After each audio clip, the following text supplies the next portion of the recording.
నమస్కారం. A1 Telugu first news TV వార్తలకు స్వాగతం. ముందుగా వార్తల్లోని ముఖ్యాంశాలు. వేములవాడకు నాణ్యమైన విద్యుత్ అందిస్తామన్న ఎమ్మెల్యే ఆది శ్రీనివాస్. విద్యుత్ మౌలిక వసతుల బలోపేతంతో ప్రజలకు లబ్ధి చేకూరుతుందని వ్యాఖ్య. సీఎం, డిప్యూటీ సీఎంకు కృతజ్ఞతలు తెలిపిన ఆది శ్రీనివాస్. వేములవాడ అభివృద్ధి పనులు వేగంగా కొనసాగుతున్నాయని వెల్లడి. మేడారం ఘటనపై బహిరంగ క్షమాపణలు చెప్పిన టీనా శ్రావ్య. సాంప్రదాయాలను కించపరిచే ఉద్దేశం లేదన్న టీనా. మనోభావాలు దెబ్బతింటే క్షమించాలన్న నటి అభ్యర్థన. తులాభారం ఘటనపై స్పందించిన టీనా శ్రావ్య వీడియో. హామీలు అమలు చేయాలని విశాఖలో మహిళల భారీ నిరసన. కూటమి ప్రభుత్వంపై మహిళల్లో పెరుగుతున్న అసంతృప్తి. సంక్షేమ పథకాలు విస్మరించారంటూ చంద్రబాబుపై ఆగ్రహం. అప్పులు చేస్తూ హామీలు మరిచారని మహిళల విమర్శ. నిజామాబాద్ అభివృద్ధి పూర్తిగా కాంగ్రెస్ ఘనత అన్న మహేష్ కుమార్ గౌడ్. విద్యా సంస్థలతో జిల్లాకు భవిష్యత్ ఇచ్చింది కాంగ్రెస్ అని మత రాజకీయాలు మానుకుని అభివృద్ధి చెప్పాలన్న సవాల్. నిజామాబాద్ కార్పొరేషన్ పై కాంగ్రెస్ జెండా ఖాయమని ధీమా. సింగరేణిలో కాంగ్రెస్ అవినీతి బయటపడిందన్న కేటీఆర్. సైట్ విజిట్ పేరుతో సింగరేణిని లూటీ చేశారని కేటీఆర్ ఆరోపణ. నైని కోల్ బ్లాక్ టెండర్లే రేవంత్ సర్కార్ నిజస్వరూపం బయటపడిందని వ్యాఖ్య. సింగరేణి పరిరక్షణకు బీఆర్ఎస్ పోరాటం కొనసాగుతుందన్న కేటీఆర్. ఎన్నికల ముందు స్కీమ్లంటూ ప్రజలను మోసం చేసిన కాంగ్రెస్ పార్టీ ఇప్పుడు స్కామ్లకే పాల్పడుతోందని బీఆర్ఎస్ వర్కింగ్ ప్రెసిడెంట్ కేటీఆర్ తీవ్ర విమర్శలు చేశారు. కాంగ్రెస్ అధికారంలోకి వచ్చిన తర్వాత టెండర్లలో సైట్ విజిట్ సర్టిఫికెట్ అనే కొత్త విధానాన్ని తీసుకొచ్చి సింగరేణిని కొల్లగొడుతున్నారని ఆరోపించారు. నైని కోల్ బ్లాక్ టెండర్లో మంత్రుల మధ్య వాటాల కొట్లాటలతోనే రేవంత్ సర్కార్ అవినీతి బయటపడిందన్నారు. కాంగ్రెస్ నేతలే తమ అవినీతిని తామే బయట పెట్టుకున్న పరిస్థితి ఉందన్నారు. సింగరేణి సంస్థను కాపాడేందుకు బీఆర్ఎస్ నిరంతరం పోరాడుతుందని స్పష్టం చేశారు. ప్రజల నమ్మకాన్ని కాంగ్రెస్ ప్రభుత్వం కోల్పోయిందని వ్యాఖ్యానించారు. నిన్న బయటపడ్డారు. ఎట్లా బయటపడ్డారు? ఏమైందట అంటే అక్కడెక్కడో ఒరిస్సాలో ఏదో బ్లాక్ ఉందట, కోల్ బ్లాక్. ఆ బ్లాక్ నైని అట. ఆ నైని బ్లాక్ కోసం ముఖ్యమంత్రి, ఉప ముఖ్యమంత్రి ఇద్దరు మంచిగా కేకును కోసుకున్నారట. కోసుకుంటే ఇంకో మూడో మంత్రి, ఆయన పేరైంది వెంకటరెడ్డి. వెంకటరెడ్డి వచ్చి అగో మీ ఇద్దరే తింటారా కేకు, నాకు కూడా ఒక ముఖ్యరా అని వెంకటరెడ్డి అడిగినాడు. వెంకటరెడ్డి అడిగితే అగో నువ్వెట్లా అడుగుతావా నువ్వు అని చెప్పి ఆయన మీద ఉప ముఖ్యమంత్రి గారికి దగ్గరగా ఉండే ఛానల్లో ఒక స్టోరీ వేసారు. ఈయన లంగ పనులు చేస్తుండు, దొంగ పనులు చేస్తుండే, ఏదో పనులు చేస్తుండని స్టోరీ వేసారు. వేసేవరకు ఈయన తెల్లారి ప్రెస్ మీట్ పెట్టి కన్నీరు గార్చి ఓహో ఆహా ఆహా ఓహో నేడిసి ఈయన కూడా రజనీకాంత్ లెవెల్లో యాక్టింగ్ చేసి నన్ను కావాలంటే ఇసమిచ్చి చంపుర్రి కానీ ఇట్లా చేయకుండ్రి, నేను చాలా మంచోన్ని అని ఈయన యాక్టింగ్ చేసిండు. చేసే వరకు ముఖ్యమంత్రి ఏం చూసిండు, ఓ ఒక్క దెబ్బకు 2 పిట్టెలు దొరికేటట్టున్నాయి ఇలా అని చెప్పి ఇంకొక పేపర్ ఆయనకు చెప్పి వీళ్ళిద్దరి మీద రాపిచ్చిండు. రాపిచ్చే వరకు ఉప ముఖ్యమంత్రికి మండింది. అగో ఇట్లా చేస్తారు, నన్ను ఇంత మాట అంటావా, నన్ను నేను దోపిడీ చేస్తా అంటున్నావా, నువ్వు దోసుకుంటుందంతా నువ్వు, నీ కుటుంబం, నీ అన్నదమ్ములు, మమ్మల్ని అంటావా అని చెప్పి ఆయన ఉప ముఖ్యమంత్రి తెల్లారి రద్దు చేసి పారేసి. రద్దు చేసినాక ఏమైంది, మన నాయకుడు హరీష్ రావు గారు ఆయన ప్రెస్ మీట్ పెట్టిండు. అరే ఇది ఒకటే ఎట్లా రద్దు చేస్తావురా భయ్, మరి అన్ని ఇవన్నీ ఉన్నాయి, ఇవన్నీ కూడా రద్దు చేయని పెట్టిండు సింగరేణిలో. ఇప్పుడు ఇక కుడితిలో వాడు ఎలక లెక్క కొట్టుకుంటారు ఎక్కడోడు అక్కడ. ఒకటి స్విట్జర్లాండ్ వీకిండు, ఇంకోటి అటేటో వేయండు, ఇంకోటి ఇటేటో వేయండు, కానీ ఎవ్వడు తేలుగుట్టిన దొంగలేలు ఒక్కడు మాట్లాడతలేడు నిన్నటి నుంచి. ఏంద్రాబాయ్ అంటే ఇక డైవర్షన్ గేమ్ ఆడాలి. అక్కడ అట్లా మాట్లాడగానే దొరికిరుగా దొంగలు, ఇక వెంటనే నోటీస్, నడు హరీష్ రావు నువ్వు పోలీసుల ముంగట కూర్చో. దేనికి రాబాయి కూర్చున్నాడు అంటే 2 ఏళ్ళకి అదేదో కార్తీక దీపం మీద సీరియల్ ఉంటుంది, దాని లెక్క నడుతుంది కథ. అది ఒడవది తెగది, రోజు ఒకటే కథ ధారావాహిక. ఫోన్ ట్యాపింగు, ఏం ట్యాపింగు, ఎవంది ట్యాపింగు, ఎక్కడ ట్యాపింగ్. మేడారం జాతరలో తన పెంపుడు కుక్కకు తులాభారం వేసిన ఘటనపై టాలీవుడ్ నటి టీనా శ్రావ్య బహిరంగ క్షమాపణలు చెప్పారు. తన పెంపుడు కుక్క అనారోగ్యం నుంచి కోలుకోవాలని మొక్కుకున్నానని, ఆ భక్తితోనే తులాభారం చేశానని వీడియో ద్వారా వివరించారు. గిరిజన సాంప్రదాయాలను కించపరిచే ఉద్దేశం తనకు ఏమాత్రం లేదని స్పష్టం చేశారు. ఈ ఘటన వల్ల ఎవరి మనోభావాలైన దెబ్బతింటే క్షమించాలని ఆమె కోరారు. ఈ ఘటనపై పెద్ద ఎత్తున విమర్శలు రావడంతో స్పందించిన టీనా శ్రావ్య క్షమాపణలు చెప్పడం చర్చనీయాంశమైంది. భక్తుల భావోద్వేగాలను గౌరవించాల్సిన అవసరం ఉందని పలువురు అభిప్రాయపడుతున్నారు. అందరికీ నమస్కారం. నేను ఈ వీడియో క్లారిటీ ఇవ్వడానికి అండ్ క్షమాపణ తెలపడానికి చేస్తున్నాను. నేను పోస్ట్ చేసిన వీడియో వైరల్ అయ్యాక తెలిసింది అది కరెక్ట్ కాదు అని. యాక్చువల్లీ మా డాక్కి 12 years అండి, దానికి ట్యూమర్ సర్జరీ అయింది. అది రికవరీ అవ్వాలని నేను నా అమ్మని మొక్కుకున్నాను. సో అది రికవరీ అయింది, నడుస్తుంది. సో ఆ మొక్కు చెల్లించాలని మా డాగ్ని బంగారం తూకం వేయడం జరిగింది. సో అది నేను ప్రేమతో భక్తితో మాత్రమే చేశాను. నేను ఏం ఉద్దేశించి ఎవరిని కించపరచాలని చేయలేదు. మన మేడారం జాతర సాంప్రదాయం ప్రకారం, గిరిజనుల ఆచారాల ప్రకారం అది తప్పు అని నేను ఇప్పుడే తెలుసుకున్నాను. సో నేను చేసిన ఈ పొరపాటు వల్ల ఎవరైనా హర్ట్ అయి ఉంటే సారీ. అండ్ ఇలాంటి పొరపాట్లు మళ్ళీ జరగవు, అలాంటి తప్పు మళ్ళీ చేయను. నేను మన సాంప్రదాయాన్ని ఎప్పుడు గౌరవిస్తూనే ఉంటాను. ఈ విషయాన్ని ఇక్కడితో ముగించాలని మిమ్మల్ని అందరినీ సిన్సియర్గా కోరుతున్నాను. ఎన్నికల సమయంలో ఇచ్చిన హామీలను అమలు చేయాలంటూ విశాఖపట్నంలో మహిళలు భారీ నిరసనకు దిగారు. చంద్రబాబు నాయకత్వంలోని కూటమి ప్రభుత్వం హామీలను విస్మరించిందని మహిళలు ఆగ్రహం వ్యక్తం చేశారు. ఒకవైపు లక్షల కోట్ల అప్పులు చేస్తూ మరోవైపు ఖజానా ఖాళీ అంటూ తప్పించుకుంటున్నారని విమర్శించారు. మహిళా సంక్షేమ పథకాలు అమలు చేయడంలో ప్రభుత్వం పూర్తిగా విఫలమైందని ఆరోపించారు. ప్రజల సమస్యలపై స్పందించకుండా కాలం గడుపుతున్నారని నినాదాలు చేశారు. ఈ నిరసన రాజకీయంగా ప్రాధాన్యం సంతరించుకుంది. కూటమి ప్రభుత్వంపై మహిళల్లో అసంతృప్తి పెరుగుతోందని విశ్లేషకులు చెబుతున్నారు. 9 నెలల వాయిదాలు ఇవ్వాల్సినటువంటి విద్యా దీవెన ఇచ్చేటువంటి పరిస్థితి ఈ రోజు లేదు పూర్తిగాను. అంటే ఇవన్నీ చూసి ఈ రోజు మీరు ఏం చేస్తున్నారు? పేదలకు ఇచ్చిన హామీలన్నీ కూడా ఈ రోజు అమలు చేయకుండా సూపర్ 6లు అన్నారు, సూపర్ 7లు అన్నారు, ఏ ఒక్కటి కూడా అమలు అవుతున్నటువంటి పరిస్థితి ఈ రోజు రాష్ట్రంలో లేదు. మేము ఒకటే ఈ రోజు ప్రజల తరపున, పేద ప్రజల తరపున, నిరుద్యోగుల తరపున మేము చెప్తున్నది ఒకటే: పేదలకు అన్యాయం చేస్తే చూస్తూ ఊరుకోము. మీకు చేత కాకపోతే గద్దె దిగండి. ఏది చేయకుండా విద్యా కానుక లేదు, విద్యా దీవెన లేదు. అసలు ఏదైతే నిరుద్యోగ వృత్తి ప్రతి నెల 3,000 ఇస్తామన్నారో అది ఇవ్వడం లేదు. అంటే మీరు గవర్నమెంట్లోకి రావడానికి మొత్తం ఇష్టం వచ్చిన హామీలన్నీ చెప్పి జగన్మోహన్ రెడ్డి గారు అలాగ అబద్ధపు మాటలు చెప్పలేదు కాబట్టి ఈరోజు మేము ఇలా ఉన్నాం. మీరు ఇష్టం వచ్చినన్ని మాటలు చెప్పి ఈరోజు గవర్నమెంట్లోకి వచ్చి ఇలాంటి వార్తలు రాయించి మీరు తీసుకున్నప్పుడు ఏం చేస్తున్నారో తెలియట్లేదు. ఎవరి జోబుల్లోకి వెళ్తున్నాయో. గ్యాస్ సిలిండర్ అన్నారు, గ్యాస్ సిలిండర్ లేదు, ఏమీ లేదు, అది కూడా తుస్సుమనింది. ఇలాగ అనేక తప్పులు చేస్తున్నారు. ఖచ్చితంగా రానున్న రోజుల్లో ప్రజలు మీకు బుద్ధి చెప్పి 29లో మళ్ళీ జగన్మోహన్ రెడ్డి గారు వచ్చాక మళ్ళీ రాష్ట్రాన్ని మేము ఒక మంచి బాటలోకి తీసుకెళ్తాం. నిజామాబాద్ జిల్లా రూపురేఖలను మార్చిన ఘనత పూర్తిగా కాంగ్రెస్ పార్టీదేనని టీపీసీసీ అధ్యక్షుడు మహేష్ కుమార్ గౌడ్ అన్నారు. జిల్లాకు మెడికల్, ఇంజనీరింగ్, వ్యవసాయ కళాశాలలను తీసుకువచ్చి వేలాది మంది విద్యార్థుల భవిష్యత్తుకు బాటలు వేసిందని పేర్కొన్నారు. ఈ అభివృద్దే కాంగ్రెస్ ప్రభుత్వానికి సాక్ష్యమన్నారు. బీజేపీ నేతలు దేవుడి పేరుతో రాజకీయాలు చేయడం మానుకోవాలని హితవు పలికారు. మత విద్వేషాలు రెచ్చగొట్టి ఓట్లు అడగడం కాకుండా జిల్లాకు ఏం చేశారో చెప్పాలని సవాల్ విసిరారు. రానున్న ఎన్నికల్లో నిజామాబాద్ మున్సిపల్ కార్పొరేషన్ పై కాంగ్రెస్ జెండా ఎగురవేయడం ఖాయమని ధీమా వ్యక్తం చేశారు. కేవలం దేవుడి పేరు మీద కదా గెలిచింది. దేవుడు సెంటిమెంట్ పెట్టుకుని గెలిచి పనిచేసే కాంగ్రెస్ నాయకులు విమర్శిస్తే ప్రజలు ఊరుకోరు గాక ఊరుకోరు. నిజామాబాద్ పీఠం కాంగ్రెస్ జెండా ఎగరవేస్తాం. దమ్ము, ధైర్యం ఉంది, పనిచేసే సత్తా ఉంది. మాకు ఇచ్చిన వాగ్దానాలను పూరిస్తా ఉన్నాం. నిజామాబాద్ కి ఇంజనీరింగ్ కళాశాల తీసుకొచ్చాం, 30 ఏళ్ల కళ. వ్యవసాయ కళాశాల తీసుకొచ్చాం. దాదాపు 600 కోట్ల రూపాయల విలువ చేసేటువంటి హ్యామ్ రోడ్లు తీసుకొస్తా ఉన్నాం. ఈ జిల్లాకి యూనివర్సిటీ తెచ్చిన ఘనత కాంగ్రెస్ పార్టీది. రాజశేఖర రెడ్డి గారి హయాంలో తెలంగాణ యూనివర్సిటీ వచ్చింది. బీఆర్ఎస్ కాల హయాంలో ఏదైనా వచ్చిందా? బీఆర్ఎస్ నాయకులు ఇక్కడ గెలిచేమన్నా తెచ్చారా జిల్లాకి? నిజామాబాద్ నగర ప్రజలు ఏమన్నా ఊరికే మోసపోయే ప్రజలా? విఘ్నులు ఆలోచిస్తారు. ఎవరు జిల్లాకి పనిచేస్తున్నారు, ఎవరు సేవ చేస్తా ఉన్నారు అన్ని గ్రహిస్తా ఉన్నారు. ఏం తెచ్చారు మీరు? నిజామాబాద్ జిల్లాకి మెడికల్ కళాశాల తీసుకొచ్చిన ఘనత కాంగ్రెస్ పార్టీది. రాజశేఖర రెడ్డి గారు, రోషా గారు, కిరణ్ కుమార్ రెడ్డి గారు ముఖ్యమంత్రి ఉన్నప్పుడు మెడికల్ కళాశాల వచ్చింది. రాజశేఖర రెడ్డి గారు ముఖ్యమంత్రి ఉన్నప్పుడు తెలంగాణ యూనివర్సిటీ వచ్చింది. ఇలా రేవంత్ రెడ్డి గారు ముఖ్యమంత్రి ఉన్నప్పుడు అగ్రికల్చర్ కళాశాల వచ్చింది, ఇంజనీరింగ్ కళాశాల వచ్చింది, పాలిటెక్ కళాశాల ఆధునికరించాం. ఏం చేస్తే ఓట్లాడుతారు మీరు? అరే ఇలా బీదవారికి పనిచేస్తుంది కాంగ్రెస్. నాణ్యమైన విద్యుత్ సరఫరా కోసం ప్రభుత్వం అనేక చర్యలు చేపడుతోందని వేములవాడ ఎమ్మెల్యే విప్ ఆది శ్రీనివాస్ తెలిపారు. వేములవాడ నియోజకవర్గ అభివృద్ధికి సహకరిస్తున్న ముఖ్యమంత్రి రేవంత్ రెడ్డి, ఉప ముఖ్యమంత్రి భట్టి విక్రమార్క, ఇన్ఛార్జ్ మంత్రి తుమ్మల నాగేశ్వరరావు, మంత్రి అడ్లూరి లక్ష్మణ్ కు కృతజ్ఞతలు తెలిపారు.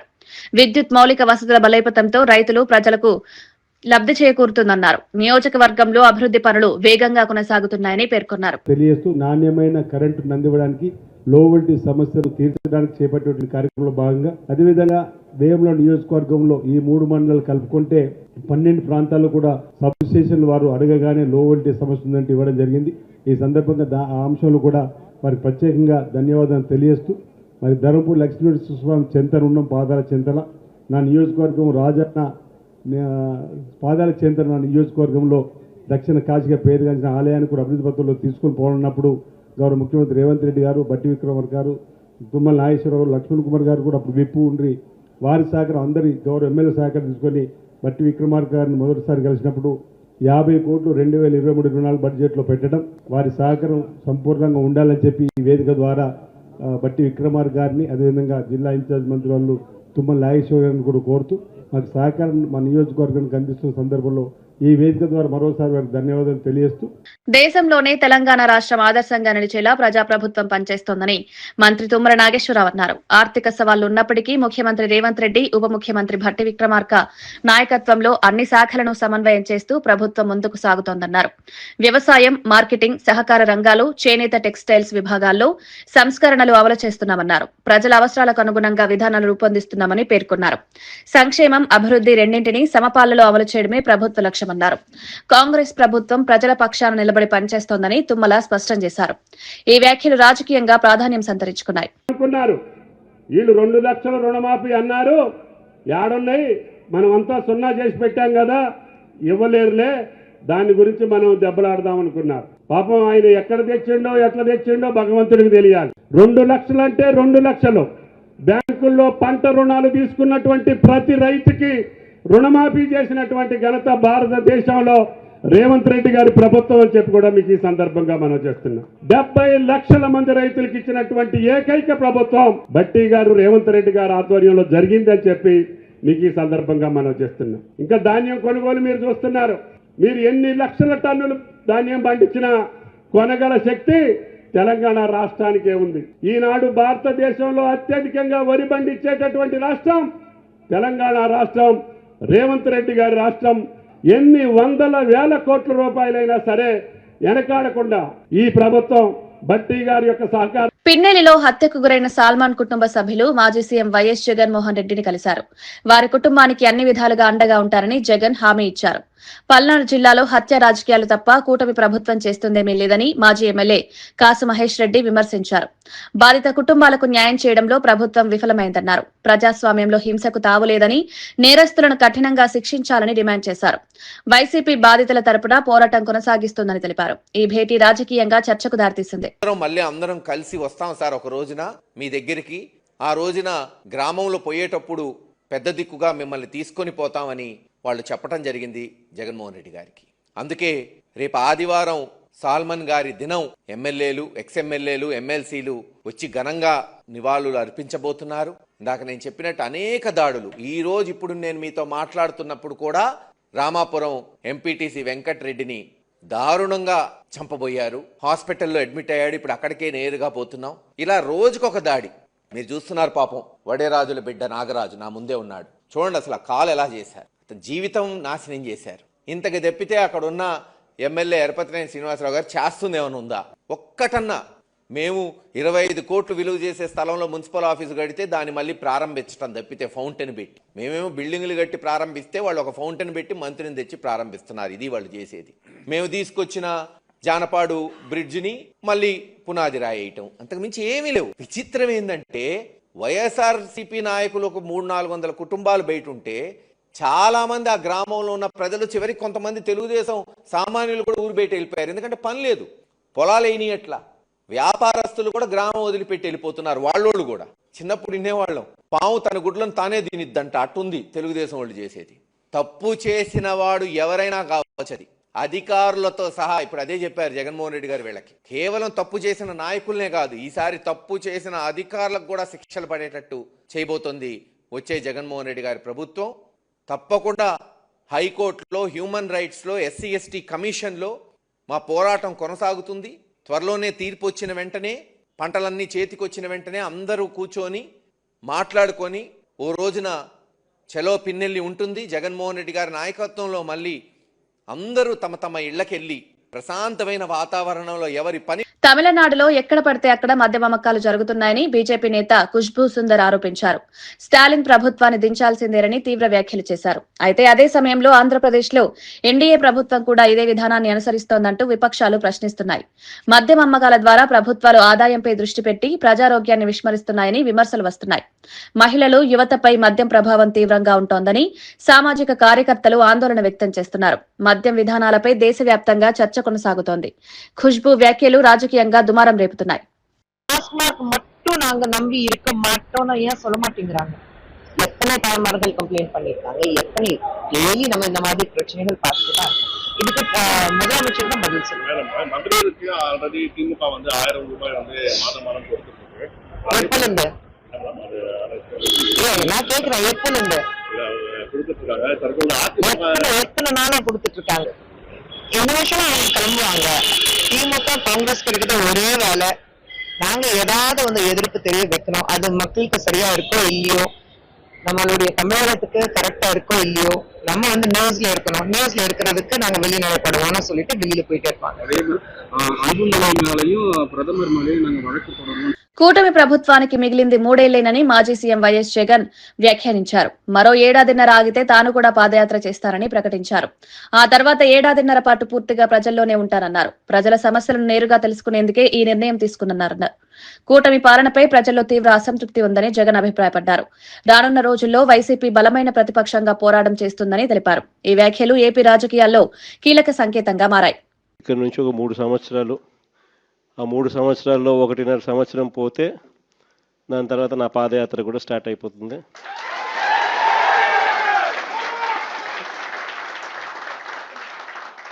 దాని తర్వాత మరో 1.5 సంవత్సరం నేను కూడా ప్రజలతోనే రోడ్ల మీదే ప్రజల్లోనే మమేకమవుతూ ఆ ప్రయాణం కొనసాగుతుంది.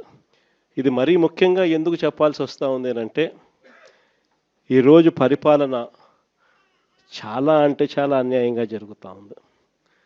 రెడ్ బుక్ రాజ్యాంగంతో ఎక్కడా కూడా ఎవరినైనా కూడా ఏమంటే అది నేను చేసేయచ్చు అని ఖండకావరంతో ఈరోజు పరిపాలన సాగిస్తూ ఉన్నారు.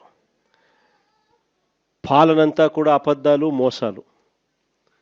ఆ అబద్ధాలు ఆడుతున్నావయ్యా, మోసం ఎందుకు చేస్తున్నావయ్యా అని చెప్పి గట్టిగా నిలదీస్తే రివర్స్ ఉల్టా కేసులు పెడతా ఉన్నారు. పోలీసులను పంపిస్తూ ఉన్నారు. పోలీసు వ్యవస్థ ఎప్పుడు చూడని విధంగా దుర్వినియోగం అయిపోయిన పరిస్థితులు మొట్టమొదటిసారిగా సిట్ విచారణకు ముందు అందరూ ఒకే మాటపై కూడా బలుక్కున్నారని సామ రామ్మోహన్ రెడ్డి అన్నారు. కేసును సుప్రీంకోర్టు కొట్టివేసిందని ప్రజలను నమ్మించే ప్రయత్నం చేశారని ఆరోపించారు. సుప్రీంకోర్టు కొట్టివేసిన కేసు వేరు, హరీష్ రావును విచారణకు పిలిచిన కేసు వేరని స్పష్టం చేశారు.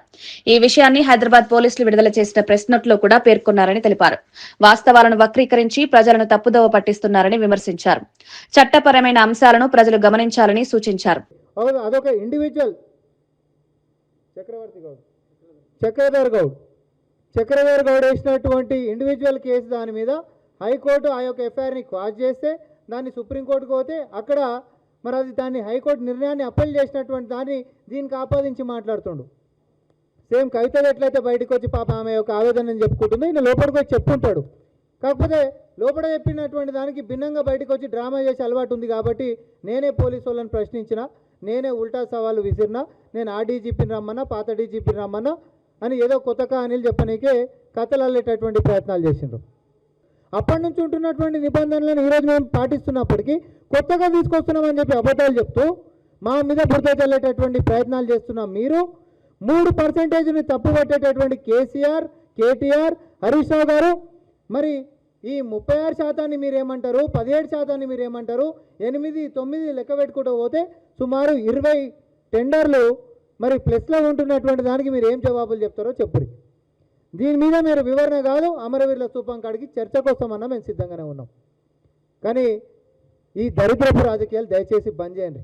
తెలంగాణ ప్రజలకి నిజాలతోటి ప్రతిపక్షంలో ఉన్నప్పుడు కనీసం ఆ బాధ్యతతోటి వ్యవహరించురే తప్ప ఈ చిల్లర రాజకీయాలతోటి జస్ట్ మా మీద బురదయాలు కాబట్టి ప్రజలని పక్కదారి పట్టించేటటువంటి నీచపు రాజకీయాలకు మాత్రం మీరు ముందుకు సాగొద్దని చెప్పి ఒకసారి సవినయంగా విజ్ఞప్తి కూడా చేసుకుంటూ, మీకు చిత్తశుద్ధి ఉంటే విచారణ కోసం అడగండి, విచారణ జరిపిస్తాం. లేదు మా మీద నమ్మకం లేదు, ఇంకా చిత్తశుద్ధి గిట్ట మీకు ఉండుంటే పోయి నరేంద్ర మోడీ గారి ముంగట కిషన్ రెడ్డి గారి మీద చెప్పుర్రి, మొత్తం కోయిలరీస్ మీద చెప్పుర్రి, ఎంక్వైరీ జరిపించమని అడుగుండ్రి, మేము సిద్ధంగా ఉన్నాం. సింగరేణి వ్యవహారంపై రాష్ట్ర ప్రభుత్వం ముందుకొస్తే సీబీఐ దర్యాప్తు అంశం కేంద్రం పరిశీలిస్తుందని కేంద్ర మంత్రి జి కిషన్ రెడ్డి తెలిపారు. సింగరేణి టెండర్లలో జరుగుతున్న అవకతవకలపై స్పష్టత రావాల్సిన అవసరం ఉందన్నారు. అవినీతిపై ఆరోపణలు వస్తున్నప్పుడు నిష్పక్షపాత విచారణ జరగడం ప్రజాస్వామ్యానికి అవసరమని వ్యాఖ్యానించారు. రాష్ట్ర ప్రభుత్వం కోరితే కేంద్ర సంస్థల ద్వారా దర్యాప్తుకు ఎలాంటి అభ్యంతరం లేదన్నారు. సింగరేణి తెలంగాణకు కీలకమైన సంస్థ అని, దాని పరిరక్షణ అందరి బాధ్యత అని స్పష్టం చేశారు. ఈ వ్యాఖ్యలు రాష్ట్ర రాజకీయాల్లో చర్చకు దారితీశాయి. సింగరేణి అంశం మరింత వేడెక్కే అవకాశాలు కనిపిస్తున్నాయి. సింగరేణిని విధ్వంసం చేస్తా ఉన్నాయి. ఎంతసేపు తమ అవినీతి అక్రమాలకు సింగరేణి ఒక బంగారు బాతుగా వాడుకుంటూ మరి సింగరేణి కార్మికుల రక్తాన్ని, సింగరేణి కార్మికుల చెమటను దోచుకుంటున్న విషయాన్ని కూడా ఈ సందర్భంగా మనయేస్తా ఉన్నాను. దానికి ట్రాన్స్పోర్ట్ ఉందా, క్లియరెన్సెస్ ఉన్నాయా, కనెక్టివిటీ ఉందా తెలియకుండా మరి టెండర్లో పాల్గొంటే టెండర్ల ప్రక్రియ పూర్తయిన తర్వాత అటు ప్రభుత్వానికి గాని ఇటు కంపెనీలకు గాని ఇబ్బందులు వస్తాయి. దాని కారణంగా కోల్ ప్రొడక్షన్ లేట్ అవుతుందన్నటువంటి దృక్పథంతో కేంద్ర ప్రభుత్వము సైట్ విజిట్ చేసి సెల్ఫ్ డిక్లరేషన్ చేయాలని నిబంధన పెట్టాం. దానికి సెల్ఫ్ డిక్లరేషన్ బదులు సింగరేణి ఈరోజు సర్టిఫికెట్ ఇస్తుంది అనేటువంటి నిబంధన పెట్టి వాళ్ళకు నచ్చిన వాళ్ళకే విజిట్ సర్టిఫికెట్ ఇచ్చినట్టు మిగతా వాళ్ళకి ఇవ్వకుండా ఉండేటట్టు ఇందులో అనేక రకాల ఆరోపణలు ఈరోజు పత్రికల్లో ప్రచార సాధనాలు వస్తూ ఉన్నాయి. సిబిఐ దర్యాప్తు చేయడానికి రాష్ట్ర ప్రభుత్వం ముందుకొస్తే, రాష్ట్ర ప్రభుత్వం ప్రతిపాదిస్తే తప్పకుండా ఈ విషయంలో కేంద్రం పరిశీలిస్తుందన్న విషయాన్ని ఈ సందర్భంగా మనవిస్తున్నాం. ఒక్క నైని కోల్ బ్లాక్ కాదు, యావత్తు సింగరేణిలో జరుగుతున్నటువంటి అక్రమాల మీద చర్చ జరగాల్సిన అవసరం. సింగరేణి భవిష్యత్తును రక్షించుకున్నటువంటి దృక్పథంలో సింగరేణి కార్మికుల యొక్క భవిష్యత్తును రక్షించే విషయంలో పూర్తి స్థాయిలో దర్యాప్తు జరగాల్సినటువంటి అవసరం ఉందని చెప్పి నేను కేంద్ర మంత్రిగా భావిస్తా ఉన్నాను. కాకినాడ జిల్లా కోటనందూరు మండలం అల్లిపూడిలో జరిగిన టీడీపీ కార్యకర్త లాలం బంగారయ్య హత్య కేసులో పోలీసులు 12 మంది నిందితులను అరెస్ట్ చేశారు. వైసీపీ శ్రేణుల దాడిలో బంగారయ్య ప్రాణాలు కోల్పోయారని పోలీసులు తెలిపారు. ఈ నెల 16న జరిగిన ఈ ఘటనలో మరో 2 తీవ్రంగా గాయపడ్డారు. నిందితులను రోడ్డుపై నడిపించుకుంటూ తీసుకువెళ్లి తునిలో కోర్టులో హాజరుపరిచారు. పార్టీల మధ్య ఆధిపత్య పోరులో భాగంగానే ఈ హత్య జరిగిందని పోలీసులు వెల్లడించారు. ఈ ఘటనతో జిల్లాలో ఉద్రిక్త పరిస్థితులు నెలకొన్నాయి. రాజకీయ హింసకు తావులేదని, శాంతి భద్రతలు కాపాడేందుకు కఠిన చర్యలు తీసుకుంటామని పోలీసులు తెలిపారు.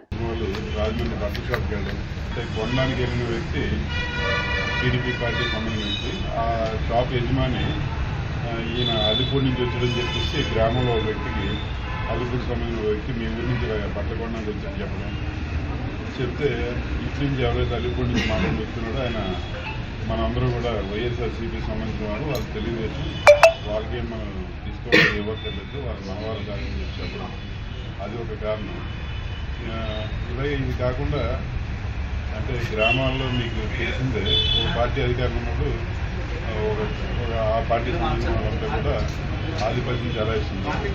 ఎప్పుడైతే గవర్నమెంట్ రూలింగ్ మారిందో పాత ఎవరైతే ఆధిపత్యం చెలాయించారో వాళ్ళంతా కూడా దాన్ని తట్టుకోలేక అదొక జలసీలా ఫీల్ అవ్వడం, లేకపోతే మనసులో కక్షలు పెంచుకోవడం, ఇవన్నీ కూడా గ్రామాల్లో జరుగుతుంది. ఇప్పుడైతే ఆ రకంగా కక్ష పెంచుకోవడం వల్ల ఈ సీఎం చంద్రబాబు దావోస్ పర్యటన ఫలితంగానే ఆంధ్రప్రదేశ్ కు పెట్టుబడులు వస్తున్నాయని టీడీపీ పొలిట్ బ్యూరో సభ్యుడు రెడ్డప్పగారి శ్రీనివాసరెడ్డి తెలిపారు. చంద్రబాబు బ్రాండ్ ఇమేజ్ నే పెట్టుబడిదారులను ఆకర్షిస్తోందన్నారు. జగన్ హయాంలో పెట్టుబడిదారులు వాటాల ఒత్తిడితో రాష్ట్రం వదిలి వెళ్లారని ఆరోపించారు. ప్రస్తుతం వస్తున్న పెట్టుబడులు చూసి ఓర్వలేక వైసీపీ విమర్శలు చేస్తోందని ధ్వజమెత్తారు. చంద్రబాబుది అభివృద్ధి ట్రాక్ రికార్డ్ అయితే జగన్ది క్రిమినల్ ట్రాక్ రికార్డ్ అని తీవ్ర వ్యాఖ్యలు చేశారు. ఏపీ అభివృద్ధి దిశగా దూసుకుపోతోందన్నారు. ఈ వ్యాఖ్యలు ఏపీ రాజకీయాల్లో కొత్త దుమారం రేపాయి.